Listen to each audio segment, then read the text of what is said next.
Have you ever wondered why some people work tirelessly their entire lives, yet remain trapped in debt, while others seem to turn every opportunity into gold?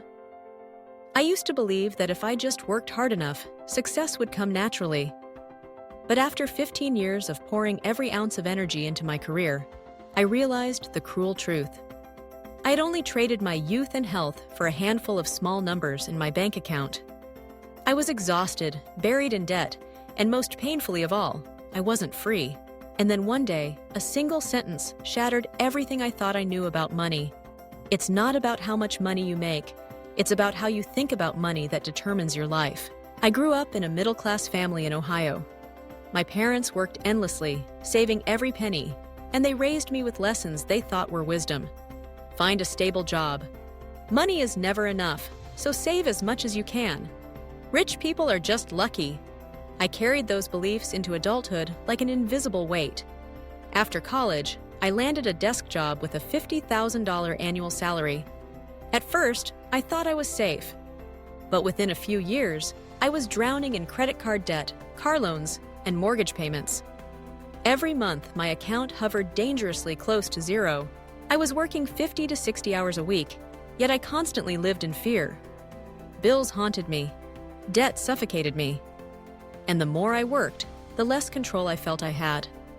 I started to wonder, what was I doing wrong? One evening, at a small coffee shop, I met David, a man in his 40s, casually dressed, but with an unmistakable confidence in his eyes. He leaned forward and said a sentence that made me freeze. "You're working for money, while I let money work for me." I laughed at first, brushing it off as one of those get-rich-quick lines, but then David pulled out a book, Rich Dad, Poor Dad by Robert Kiyosaki.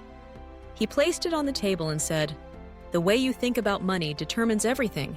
If you see money as something you must chase, you'll always run behind it. But if you see money as a tool, you'll finally be free." That night, I devoured all 200 pages.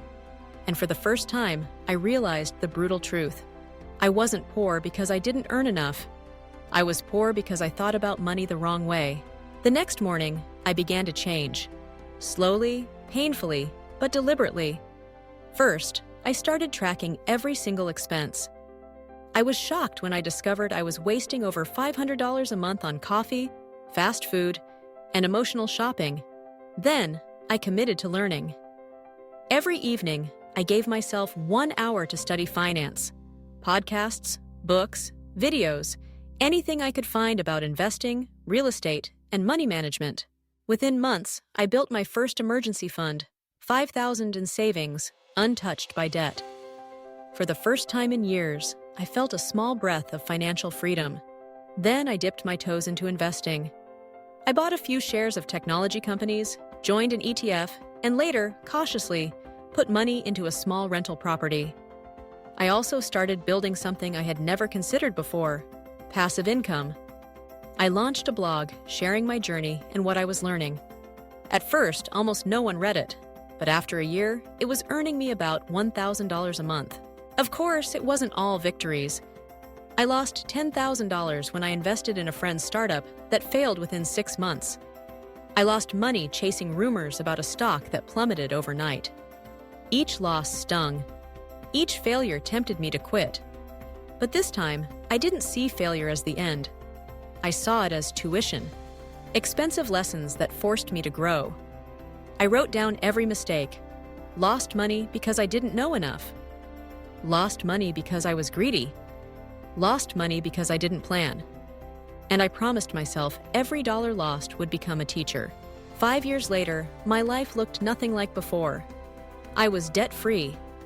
I owned 3 rental apartments that generated $3,000 a month in passive income. My investment portfolio was diverse: stocks, ETFs, real estate, and a small business that grew steadily. And most importantly, I no longer worked for bills. I worked to create value. The most emotional moment came when I took my parents on a trip to Europe. Standing in front of the Eiffel Tower, I saw my mother's eyes shining with tears. I thought about how she once worked double shifts just to make sure I had school supplies. My father, with his tired back, always told me to find a stable job. That day, I realized I had given them something they never had: Freedom. Not just financial freedom, but the freedom to live a life of choice. Looking back, I understood the biggest lesson wasn't about where the money came from. It was about how I thought about it. I learned that money is just a tool. It can build a house or burn one down, depending on how you use it. I learned that financial freedom doesn't begin with a paycheck. It begins with mindset. And above all, I learned that investing in myself was the smartest investment I could ever make. If you're reading this right now, maybe you feel the way I once did, tired, in debt, and convinced that all you can do is survive from one paycheck to the next. But let me tell you the truth. You're not broke because of your bank account. You're broke because of how you think about money. Start small. Write down your financial goals. Save just 10% of your income. Learn one new thing about investing every week. Don't underestimate the power of small, consistent steps. Because 5 years from now, you won't even recognize your life. And here's the most important part. Don't keep this story to yourself. Share it. Tell your friends, your family, your children. Because financial freedom is not a dream reserved for the lucky few. It's a choice, a mindset, a journey that anyone, yes, anyone, can begin today. So I ask you, as someone who once felt hopeless and trapped, but found a way out, if this story resonates with you, don't just nod and move on. Take action, save, invest, learn, change your mindset. And if you believe others need to hear this, like this message, share it, and join me in building something bigger than money. Let's build a generation of people who are not just working for money, but letting money work for them. Because in the end, it's not about the dollars in your account. It's about the freedom in your life. This version is written for American readers in a motivational and storytelling tone, around 1,500 words, with a hook at the beginning and a powerful call to action at the end.